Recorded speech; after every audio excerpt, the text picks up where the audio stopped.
சுசிரா fine arts presence கல்வனின் காதலன் காதலன் காதலன் காதலன் காதலன்.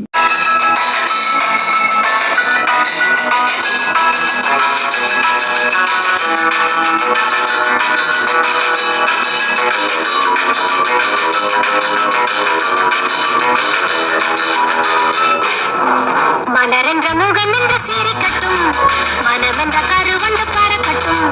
மலரென்ற முகம் என்று சீரிக்கட்டும், மனமென்ற கருவண்டு பறக்கட்டும். உறவுக்கும் நிலவுக்கும் தோடிக்கட்டும், உலகத்தை ஒரு முறை மறக்கட்டும். மலரென்ற முகம் என்று சீரிக்கட்டும், மனமென்ற கருவண்டு பறக்கட்டும்.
மலரென்ற முகம் என்று சீரிக்கட்டும், மனமென்ற கருவண்டு பறக்கட்டும். உறவுக்கும் நிலவுக்கும் தோடிக்கட்டும், உலகத்தை ஒரு முறை மறக்கட்டும். மலரென்ற முகம் என்று சீரிக்கட்டும், மனமென்ற கருவண்டு பறக்கட்டும்.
மலரென்ற முகம் என்று சீரிக்கட்டும், மனமென்ற கருவண்டு பறக்கட்டும்.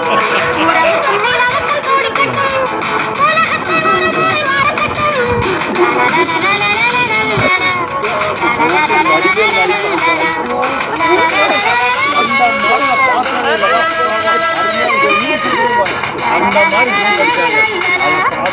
கடவுளின் புகழை பாடி அதை ஒரு தொழிலாக கொண்டிருந்தார் ஒரு பாகவதர். ஊர் ஊராக சென்று கடவுளரின் புகழை பாடி பாடி ஆனந்தம் அடைவார். மக்களும் அதை கேட்டு ரசிப்பார்கள். பாடலென்றால் அவருக்கு உயிர். கிருஷ்ணன் மீது அலாதி பிரியம். பாடிக்கொண்டே இருப்பார் கிருஷ்ணனை பற்றி. ஆம், சர்வமும் கிருஷ்ணார்ப்பணம். படித்ததில் பிடித்த கதை.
அந்த தியாகராஜ பாகவதர் பார்ப்பதற்கு மிகவும் அழகாகவும் இருப்பார். அவர் அழகை பார்த்து ரசிப்பதற்காகவே லட்சமாக மக்கள் கூடுவர். அன்று இரவு 7 மணிக்கு மேல் பாகவதத்தின் கதையை ஒரு வீட்டிலே பிரவச்சனம் செய்து கொண்டிருந்தார். ஆம், பிரவச்சனம் செய்து கொண்டிருந்தார். அப்போது அந்த வீட்டிற்குள் கணேசன் என்ற ஒரு திருடன் திருட வந்தான். நுழைந்த திருடன் வீட்டிற்குள் நுழைந்து மூலையில் மறைந்து பல்லை காட்டிக்கொண்டு வேறு வழியில்லாமல் மிகவும் ஆர்வமாக பிரவச்சனத்தை கேட்டுக்கொண்டிருந்தான். ஸ்ரீமத் பாகவதம் பகவான் ஸ்ரீகிருஷ்ணரின் கதைகள் மற்றும் மாய லீலைகள் நிறைந்த ஒரு புனித நூலாகும். திருடனோ இக்கதைகளை கேட்கும் கட்டாயத்தில் இருந்தான், கேட்டுக்கொண்டும் இருந்தான். பாகவதர் அச்சமயம் பாலகிருஷ்ணர் அணிந்திருந்த ஆபரணங்களை பிரமாதமாக வர்ணித்து கொண்டிருந்தார். கிருஷ்ணரை பசுக்களுடன் அனுப்புவதற்கு முன் தாயார் யசோதை அவருக்கு அணிவித்து மகிழ்ந்த நகைகளை பாகவதர் அற்புதமாக விவரித்து கொண்டிருந்தார். இக்கதைகளை கேட்டு பரவசம் அடைந்த திருடன் எப்படியாவது அப்பாலகனின் நகைகள் எல்லாவற்றையும் கொள்ளையடிக்க வேண்டும் என்று நினைத்து கொண்டான். தினசரி சிறு சிறு பொருட்களை திருடிக் கொண்டிருப்பதை விட இது எவ்வளவோ மேலாயிற்றே என்று எண்ணினான். பிரவச்சனம் முழுவதும் முடியும் வரை திருடன் காத்திருந்தான். இப்பாலகன் இருக்கும் இடத்தை திருடன் அறிய விரும்பினான். நிகழ்ச்சி முடிந்தபின் பாகவதரை தொடர்ந்து சென்று அவரை வழிமறித்து விடலாம். அதுதான் சரியான உபாயமாக இருக்கும். நிகழ்ச்சி முடிந்தபின் கணேசன் பாகவதரை பின்தொடர்ந்து சென்று அவரை வழிமறித்தான். தட்சணையாக கிடைத்த தனது சிறு செல்வமும் தொலைந்து விடுமோ என பாகவதர் பயந்து, என்னிடம் ஒன்றுமே இல்லையே என்று கணேசனிடம் கூறினார். அதற்கு கணேசனோ, பாகவதரே, உமது பொருளிலே எனக்கு எதுவுமே ஆசை இல்லை, எதுவுமே எனக்கு வேண்டாம். ஆனால் நீர் வர்ணித்தீர் அல்லவா அந்த பாடுமைக்கும் பாலகன், அவனுடைய ஆபரணங்கள் அதை பற்றி விவரம்தான் எனக்கு வேண்டும். ஆம், அந்த விவரங்கள் தான் எனக்கு வேண்டும். அதை கூறுங்கள், பிறகு மற்றவற்றை நான் பார்த்து கொள்கிறேன். ஐயா ஐயா தியாகராஜ பாகவதர் ஐயா, உங்களை நான் கெஞ்சி கேட்டுக்கொள்கிறேன். என்னை அந்த பாலகன் இருக்கும் இடத்திற்கு அழைத்து செல்கிறீர்களா? நான் உங்களுக்கு மிகவும் நன்றி கடன் பட்டிருப்பேன். என்னை அழைத்து செல்லுகிறேன். பாகவதரோ குழப்பமடைந்தார். அவர் திருடனிடம் இருந்து தப்பிப்பதற்காக, கணேசா, யமுனை நதிக்கரையில் உள்ள பிருந்தாவனம் என்னும் நகரத்தில் பச்சை புல்வெளியில் காலை வேளையில் அந்த பாலகன் வருவான்.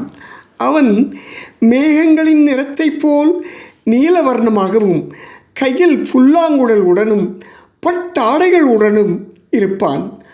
ஆமாம், நான் வர்ணித்த நகைகளையெல்லாம் அந்த நீலவர்ண பாலகன் அணிந்திருப்பான். ஆம், அணிந்திருப்பான் என்று கூறி சமாளித்தார். பாகவதர் கூறியதை அப்படியே நம்பினான் கணேசன். பிருந்தாவனத்திற்கு உடனடியாக நடந்துவிட வேண்டியதான் என்று நடக்க கிளம்பினான்.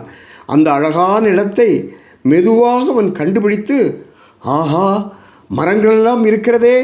ஒரு மரத்தின் மீது ஏறி கிருஷ்ணன் வரும் வழியை எதிர்பார்த்து நம்பிக்கையுடன் காத்திருந்தான். நடந்து கொண்டே இருந்தான்.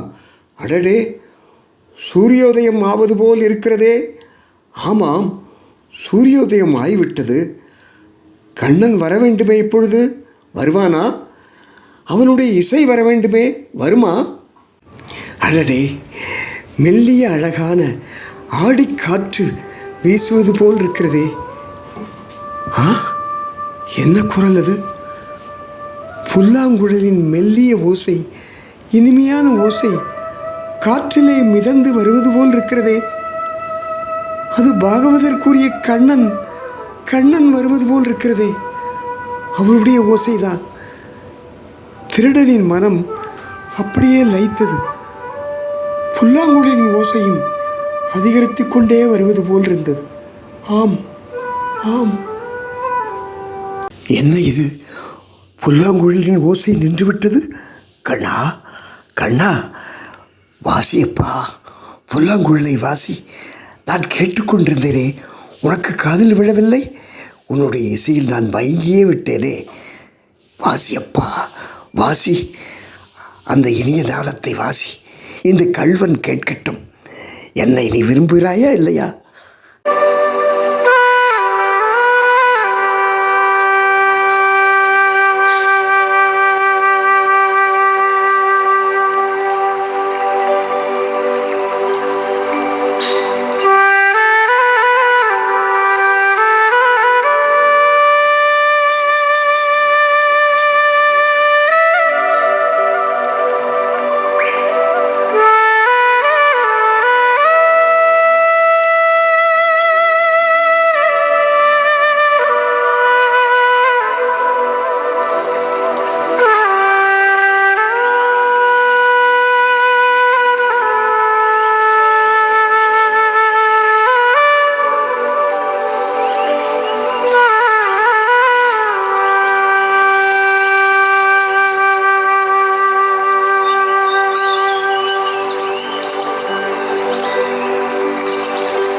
இப்போது உண்மையான திருடன் கணேசன் வேஷதாரி திருடன் கண்ணனை தனக்கு மிக அருகில் வருவதைக் கண்டான். மரத்திலிருந்து இறங்கிய கணேசன் ஸ்ரீகிருஷ்ணனை நெருங்கினான். அந்த அழகிய பாலகிருஷ்ணனின் மனோகரமான ரூபத்தைக் கண்டு ஸ்தம்பித்து போய் விழித்தான். தன்னையே மறந்தான். தான் திருட வந்ததையும் மறந்தான். கண்ணனை கைகூப்பி வணங்கி நின்றான். அவனையும் அறியாமல் அவன் கண்களிலிருந்து தாரை தாரையாக ஆனந்த கண்ணீர் வழிந்தோடியது. அந்த கண்ணீர் அவன் உள்ளத்தில் இருந்து வந்ததால் தன்மையாக சத்திய ரூபமாக இருந்தது. இந்த அழகிய குழந்தையை எந்த தாயார் அனுப்பியிருப்பார்கள் என்று எண்ணி தனக்குள் வியந்தான். கண்களை அகற்றாமல் ஸ்ரீகிருஷ்ணனையே பார்த்து கொண்டிருந்தான். அவனுள் ஒரு பெரிய மாற்றம் ஏற்படத் தொடங்கியது. அவன் கிருஷ்ணனை நெருங்கி நில் நில், ஓடாதே கண்ணா, ஓடாதே ஓடாதே என்று கண்ணனை பின்தொடர்ந்து அவன் கையை பிடித்தான். கையை பிடித்த மாத்திரத்தில் அங்கு நடந்ததுதான் அதிசயம். கள்வனா, கண்ணனா? அவன் யார்? திருடனா அவன்? கண்ணனா அவன்? பஞ்சு மூட்டை நெருப்பில் எறிவது போல் அவனது பழைய கர்மாக்கள் எல்லாம் அழிந்து போயின. அவன் ரூபமே மாறிவிட்டிருந்தது. யார் நீ, யார் நீ என்று பாலகிருஷ்ணனை பார்த்து அதட்டலுடன் கேட்டான் அவன். கிருஷ்ணர் தான் வாசித்த புல்லாங்குழலை வாசிப்பது போலவே வைத்துக்கொண்டு கணேசனை பார்த்து, ஏதுமே அறியாதது போல, அப்படி பார்க்காதே கணேசா, உன் பார்வை என்னை பயம் கொள்ளச் செய்கிறது. தயவுசெய்து என் கைகளை விட்டுவிடு, விட்டுவிடு, நான் போக வேண்டும் என்றார். ஒரு கட்டத்தில் திருடன் கணேசன் கண்களுக்கு அந்த பாலகிருஷ்ணன் பல ரூபங்களில் பெரிதாக தெரிகிறார். கண்ணனும் கள்வன்தானே. அவர் கண்களுக்கு திருடன் கணேசனின் அழகிய முகம் பண்பட்டு விதவிதமாக தெரிய ஆரம்பிக்கிறது. ஒருவரை நாம் காதல் கொள்ள ஆரம்பித்து விட்டால் அவரது அழகிய முகம் பல கோணங்களில் மனதிற்கு தோன்றவில்லையா? அதுபோல கணேசன் பேச ஆரம்பித்தான். திருடன் அவமானத்துடன், என்னுடைய கெட்ட எண்ணம் என் முகத்தில் பிரதிபலிக்கிறது கண்ணா. எனவே நீ பயந்து கொள்கிறாய். நான் உன்னை ஒன்றும் செய்ய மாட்டேன். ஆனால் உன்னை பார்த்து கொண்டே இருக்க வேண்டும் போல் தோன்றுகிறது. நான் உன்னை விட்டுவிட வேண்டும் என்று மட்டும் தயவு செய்து கூறிவிடாதே அப்பா, கூறிவிடாதே. குறும்புக்கார கள்வனின் காதலன் கிருஷ்ணன் திருடனிடம் அவன் வந்த காரணத்தை நினைவுபடுத்தி சிரித்தபடி, நீ விரும்பியது போல் இதோ இந்த ஆபரணங்களையெல்லாம் எடுத்துக்கொள் கணேசா. இவை அனைத்தும் உனக்குத்தான். உனக்குத்தான் அப்பா, என்ன விழிக்கிறாய்? எடுத்துக்கொள், உனக்குத்தான். குழப்பமடைகிறான் திருடன் கணேசன். கண்ணா, அனைத்து ஆபரணங்களையும் நீ கொடுத்து விட்டால் உன் தாயார் உன்னை கோபித்துக் கொள்ள மாட்டாரா? என்ன இது, என்ன செய்கிறாய் நீ? அதற்கு கிருஷ்ணர் புன்சிரிப்புடன், நீ அதை பற்றியெல்லாம் கவலைப்படாதே கணேசா. என்னிடம் அதிக அளவில் ஆபரணங்கள் இருக்கின்றன. நான் உன்னை விட பெரிய திருடன். ஆனால் நம் இருவரிலும் ஒரு சிறு வித்தியாசம் இருக்கத்தான் செய்கிறது. நான் எவ்வளவு திருடினாலும் எவரும் என்னை பற்றி புகார் கூற மாட்டார்கள். என்னை அன்புடன் சித்த சோரா என்றுதான் அழைப்பார்கள். உனக்கே தெரியாமல் உன்னிடம் பழைய ஆபரணம் ஒன்று இருக்கிறது. உனது சித்தம், அதை நான் இப்போது திருடி எடுத்துச் சொல்லப் போகிறேன் என்று கூறியவுடனே அந்த மாயக்கிருஷ்ணன் திருடன் அவனுடைய கண் பார்வையிலிருந்து மறைந்து விட்டார். எங்கு போனார்?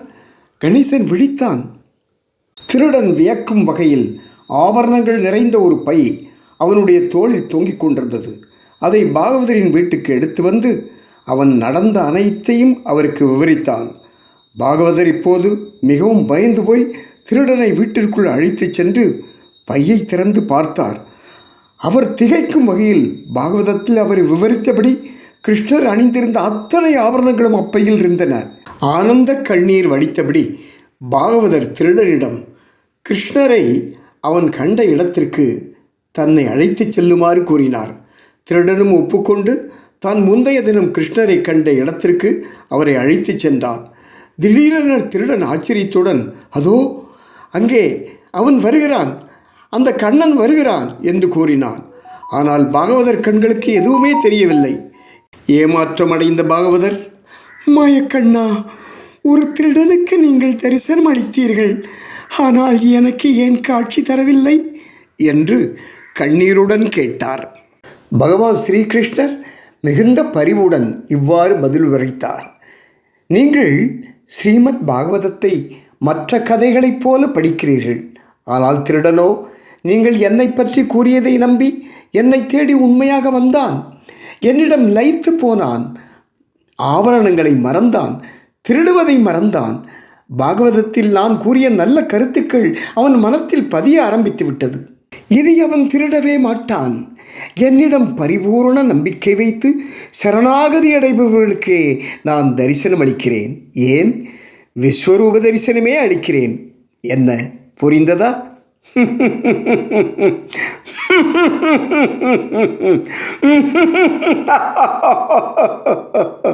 இவ்வாறு கூறிவிட்டு மாயக்கண்ணன் அந்த இடத்தை விட்டு மாயமாய் மறைந்து போகிறான். நண்பர்களே, இக்கதையின் நீதி என்ன தெரியுமா? ஆன்மீக நூல்களை நம்பிக்கை இல்லாமல் ஒப்புக்கு படிப்பதால் ஒரு பயனும் கிடையாது. தீவிர நம்பிக்கை இருந்தால் மலைகள் கூட அசையும். ஆமாம், மலைகள் கூட அசையும்.